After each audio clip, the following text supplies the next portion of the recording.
one more thing before we get to the game. One more Robert Saleh thing. Ricky Scoops, who friend of the show, love Ricky Scoops on X. He's 60% correct 100% of the time, or so he's usually right. And he said that watch for Saleh to Atlanta. Clint Kubiak has been linked to Atlanta as well. I'm guessing they're hoping they could get Saleh and Clay Kubiak, the Niners offensive coordinator, although he's interviewing with the Steelers for their head coaching job, which is incredible to me, considering he hasn't called plays yet. But hey, what do you think of Saleh potentially going to Atlanta? I just like Brandon said, me and Brandon have talked about this. I just don't see Saleh being a good head coach. Like, yeah, he coached with the Jets. I just think Saleh is like Steve Spagnuolo. I think he's strictly a defensive coordinator. Maybe he goes to Atlanta, he has success. I just right now, I just truthfully feel that he's just a defensive coordinator, not a head coach.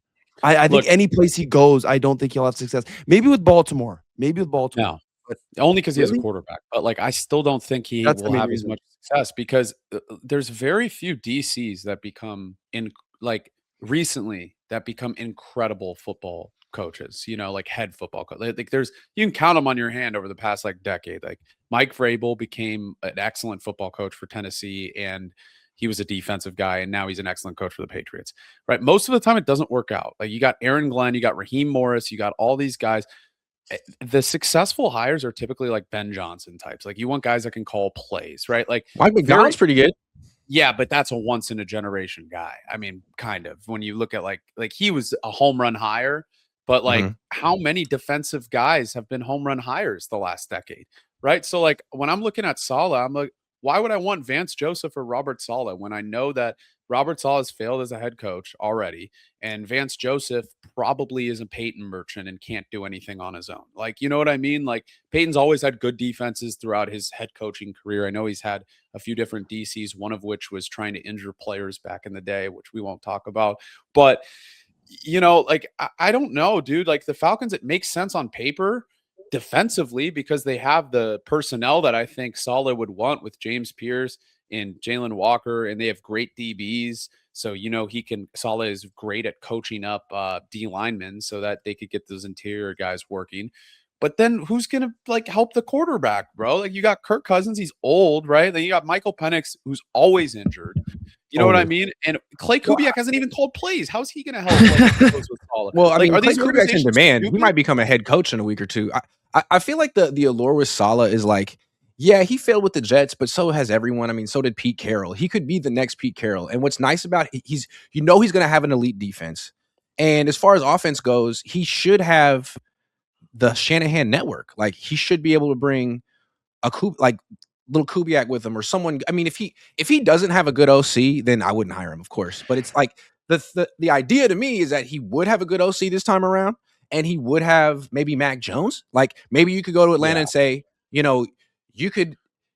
maybe Kevin Stefanski says he could work with Kirk Cousins, but I could bring in Mac Jones, and I could bring in someone who had success with Mac Jones. What's that? I think I see Pittsburgh, and the reason why I see Pittsburgh for Saleh, I know they like to hire no-name guys, like they just promote them. Some guy you never heard of is probably gonna be the next head coach. They should look at Saleh as their head coach, and then Mike McDaniel as their OC, and then trade for Mac Jones. And I think that would be like a perfect offseason for them. Brian McDaniel might get the head coaching job with the Ravens. I mean, like that wouldn't be bad, honestly. Interesting. I think he did with Tua. What could you do with Lamar? Yeah, well, Tua sucks, and he got him. That's what I'm saying. Yeah, now give him an elite quarterback. Brandon, you said that there hasn't been a lot of like DCs that turn into good head coaches. DeMeco Ryans? In the last decade. DeMeco Ryans? DeMeco? Yeah, and Mike McDonald. Am I missing anybody else? And remember, Matt Ryan is the guy making this hire in Atlanta, and I think it's pretty clear that he wants to tap into that Kyle Shanahan thing that he was successful, that got him to the Super Bowl. So Clint Kubiak, that's why he's being linked there. I think Saleh would be linked for similar reasons. Matt Ryan should just be the play caller and the owner, like the GM. I mean, like he can call plays. He can give up He's a 26 to everything too. Yeah, dude. I mean, but Maj, besides DeMeco and Mike Mack, who's been an elite DC hired a head coach the last 10 years? Well, it's because like, all these elite defensive coordinators, they go to like the Jets or something. Like I think if Saleh can get another opportunity and he sells it, then yeah, I I'm on the fence. Part of me just doesn't want Saleh to leave because he's that good. I just don't want him to leave. He's better than. I mean, Aaron Sean Glenn. McDermott's been just as successful as Kyle Shanahan. He also is the best player in the world, but I mean, so does Kyle. No, Kyle does. Oh, Brock Purdy. That's right. I forgot. I forgot. Look, if Brock Purdy wins the next, we were talking to Tyler LaRocca about this. If Brock Purdy wins 3 more games in a row right now and wins a Super Bowl with this team, I think I'd just shut my mouth and just be like, Brock Purdy's the best player on earth. Yeah, Grant. Me and just not say anything. Me and Tyler, best friends. I love that. Dude, if Brock wins 3 straight games with no Brandon Ayuk, no George Kittle, in a defense that has no play, dude, it's gonna happen. It's gonna happen. Grant, I don't like this. I don't Once Eddie Pinheiro started making all the field goals, you had to recognize that something was. They had magic, dude. They sacrificed something to the right person, and it's their year. Eddie Pinheiro won't miss, man. And I think there's a stat that the Niners have benefited from opponent missed field goals more than any other team. God wants the Niners to win. He needs me to be wrong about them, and I don't understand why he's got to do me like that. God, what's up with that? What's up with that?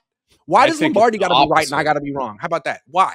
I think it's the opposite. We've gotten injured every single time we've gotten close to winning a Super Bowl the last 30 years. So I think we're cursed. Obviously, we're not sacrificing enough. No, I'm cursed. Max build fixes. Can't they pay Robert Saleh to stay since there's no cap hit? He wants to be a head coach. And head coaches get paid a lot more than defensive coordinators. I mean, they could give him $10 million a year, but I doubt they will. Give him all the money. By the way, way, in the Madden simulation, Eddie Pinheiro hit a game-winning field goal in the simulation for the game. He's going to be the MVP of the game, and they're going to give it to Purdy anyway. Look, we're going to talk about the game next.